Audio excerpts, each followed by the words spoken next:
رحمان رحیم لکه څنګه چې پرون موږ ګنج ته راغلي وو یعنې دونه ګراني وه چې حد یې نه و.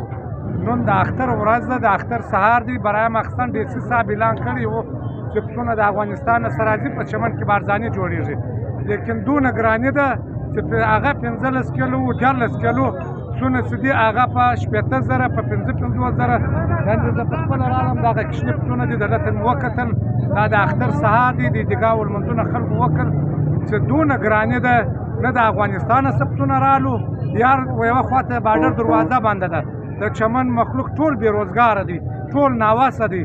بیا و بله خواته د سرکار د خوا د پسو د خوا د افغانستان څخه زموږ له څه پسونه راتلل هر اختر، هغه دا وخت د اختر موږ نامعلومه یو بلکل یو دانه پسه نشته چې ستا هغه داسې ګران دي. یعنې چې یو معمولي میږه هم په 80,000 روپۍ 20 کیلو 18 کیلو یعنې څو واره لنګولونه کړي د هغه رقم سیرلیان دي په 80,000 روپۍ 80,000 روپۍ. دا عوامو د مجبورۍ څه ولې پیدا اخي. موږ و سرکار ته دا خواست کوو چې زموږ افغانستان زموږ پر چمن باندې یار باډر دروازه بنده ده او بیا بل طرف ته دا ګراني سي په چمن کې پسونه نه وي. دا ډېر سخت ظلم دی، دا ناروا کار دی.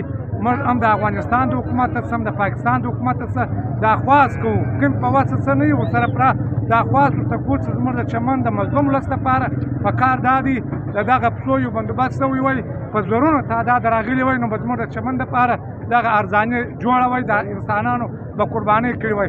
دا وخت موږ دی ورته ګورو په چمن کې په 3% کې 2% د خلک چې دي هغه بلکل د قربانۍ څخه لرې دي په وجه د ګرانۍ کنې کړې به یې وی چې دونه ګراني د حد یې نشته. مننه، شکریه.